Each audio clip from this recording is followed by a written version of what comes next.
એટલા માટે જ આ સંતોએ કહ્યું કે જ્ઞાન કર જ્ઞાન કર જ્ઞાન કો જ્ઞાન કર. અંતરમાં ધ્યાન કર ધીરજ ધારી. તલવાર કી ધાર કાર લાગતા ન લાગે વાર. વેરીને મારધાર આપને ઉગારી. આપણો ઉગારો કરવાનો. આપણી તલવાર આપણને ન લાગી જાય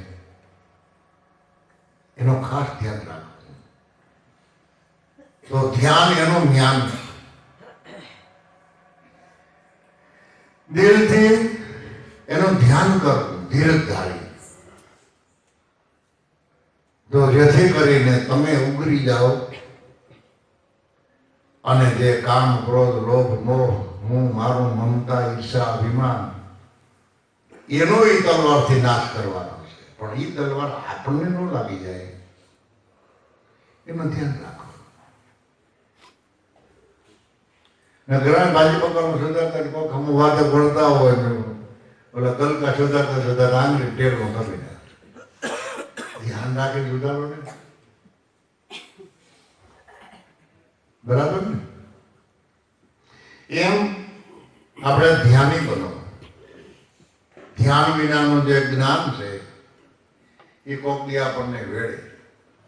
જ્ઞાન એટલે સાચી સમજણ. પણ સાચી સમજણને સાચવી રાખવી એ ધ્યાન. સમજણ વેડફાઈ ન જાય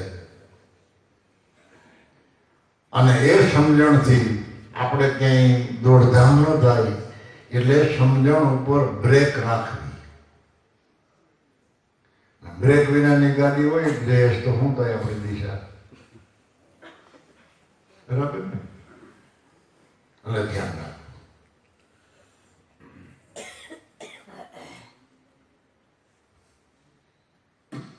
એકાદું ભજન બોલી દો.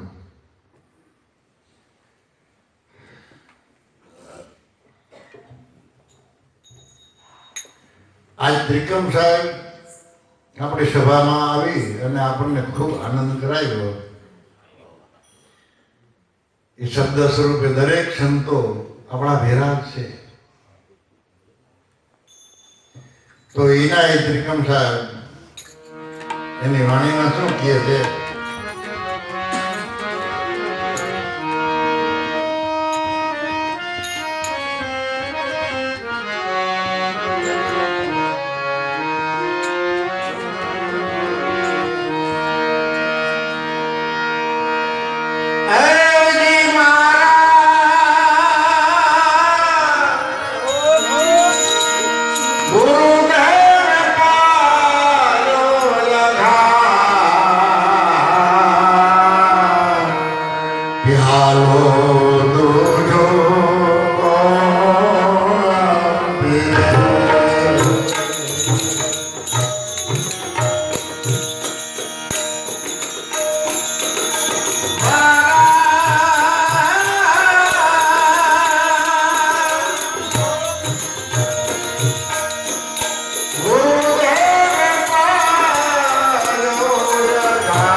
Nami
આ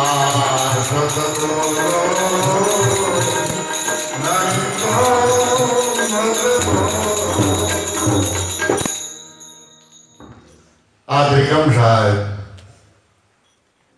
કે આ પ્યાલો આવો પ્યાલો બીજો કોણ પાય. સદગરી કુંડિયો શબ્દ લીલાગર. લીલાગર એટલે ભાઈ. એની ભાષામાં લીલાગર, આપણે સાદી ભાષામાં એને ભાઈ કહીએ. પણ એને શબ્દને ઘૂંટી ઘૂંટી ઘૂંટી ઘૂંટી ઘૂંટી એક રસ બનાવી અને સદગુરુએ ગુરુગમનો પ્યાલો પાઈ દીધો. આ પ્યાલો જો કોણ પીએ? એ તો એનો જે અધિકારી હોય એ પી શકે, નહીતર ગળે ન ઉતરે.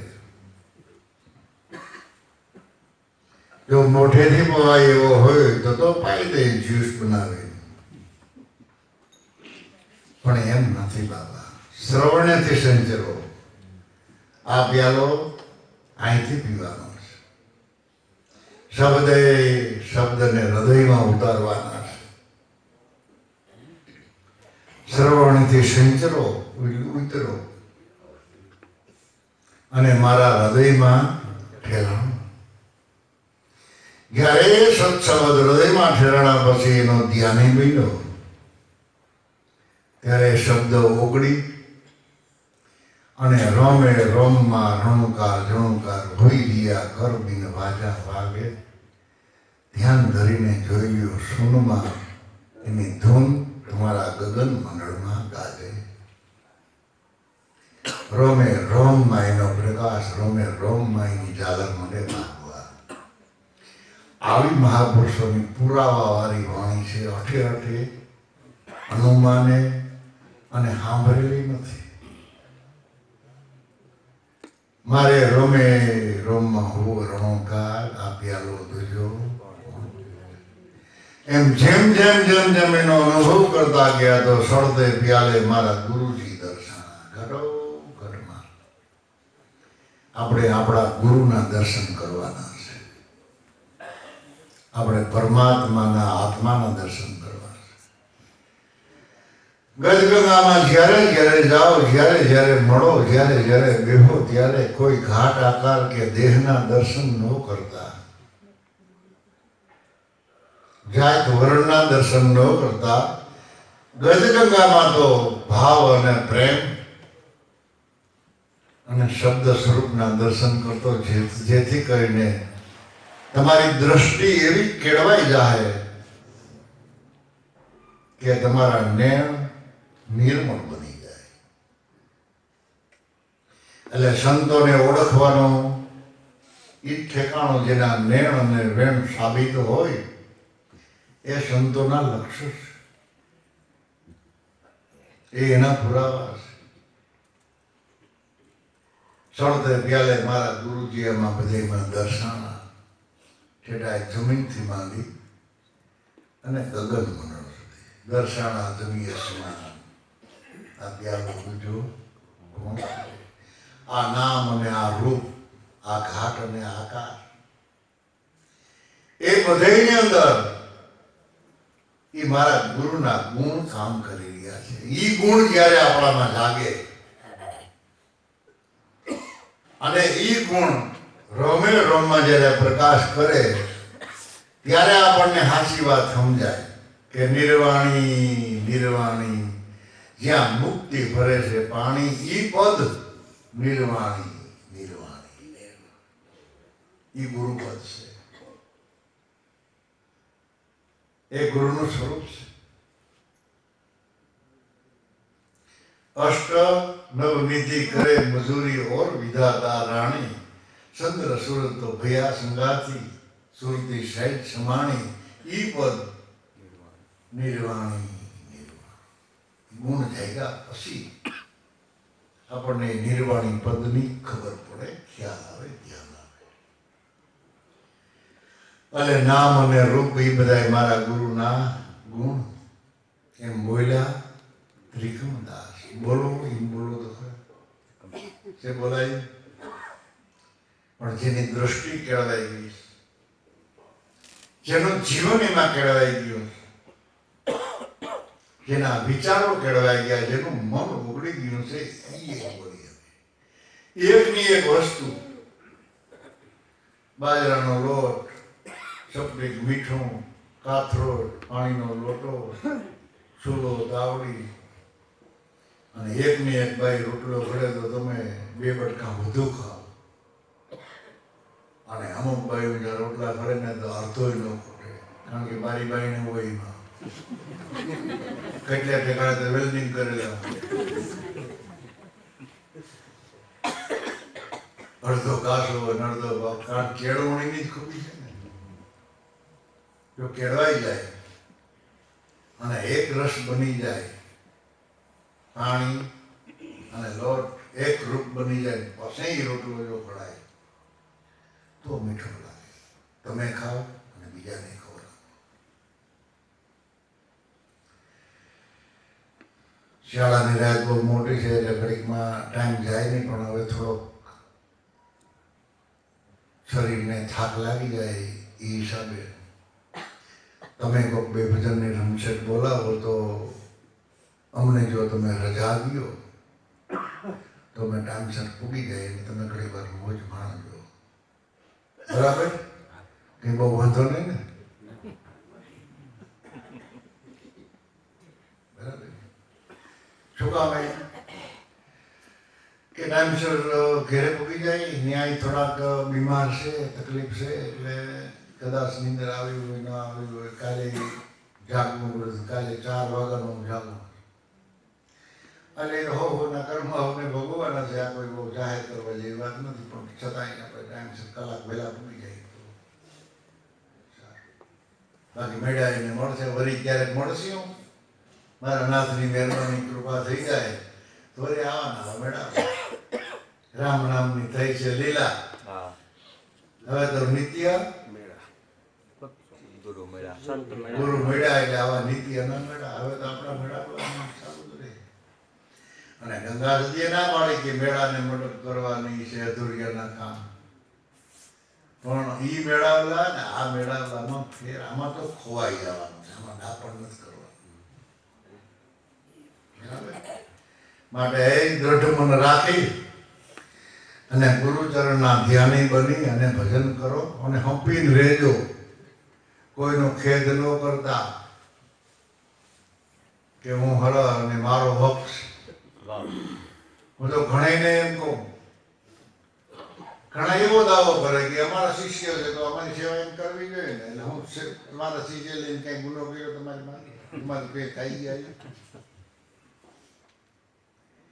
જેને સમજાય એ કરશે, ન સમજાય તો એની લાલચે ન કરતા, એના ઉપર ફોસે દબાણ ન કરતા. બરાબર? તમે કોણ એને ઉદ્ધાર કરનારા? તમે કોણ એનો ઉપદેશ આપનારા? સદગુરુ જ ઘણા ઉપદેશ આપે ને સદગુરુનો જ ઉપદેશ લાગે. એટલે મૂળદાસ મહારાજે કહ્યું કે આદિ ઓમકાર અંતમાં એક છે, જુજવા રૂપે અનંત પાસે. મન બુદ્ધિથી જો કોઈ ઉપદેશ કરે તો એને વેખરી વાણીનો જોર વાધે. બોલતા બહુ આવડી જાય, કારણ કે મનથી અને બુદ્ધિથી ઉપદેશ દીધો છે અને મન બુદ્ધિથી ઉપદેશ લીધો છે. અને ઓલા મહાપુરુષોએ તો ચોખવટ કરી દીધી કે નીચ વ્રતિથી બીજ લાવીને વાયુ છે વિશ્વાસ જામી. કેવી વ્રતિથી એને ગ્રહણ કર્યું છે નામ નિશાન, અને કેવી વ્રતિથી પાછું વાયુ છે.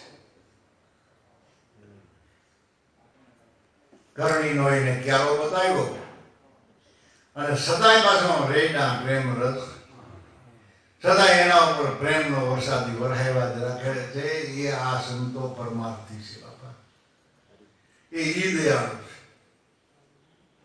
ગજગંગામાં સ્વાર્થ સાધવાનો જ નથી, ગજગંગામાં મોટાઈ ભોગવવાની નથી. દાસના દાસ બન્યા કઈ કહેવાય કે ગુરુના બાળક તો આપણે સહી, પણ ગજગંગા એ ગુરુના દાસ છે, તમે એના દાસ કરો. તમારો અવતાર ગજગંગાને અર્પણ કરી દેવો, ગુરુના ચરણમાં રહી એ ઈ દાસના દાસ વિના.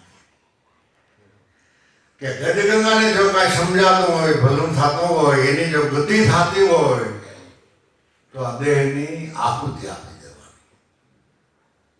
કેમાં આહુતિ આપવાની છે? ગજગંગામાં.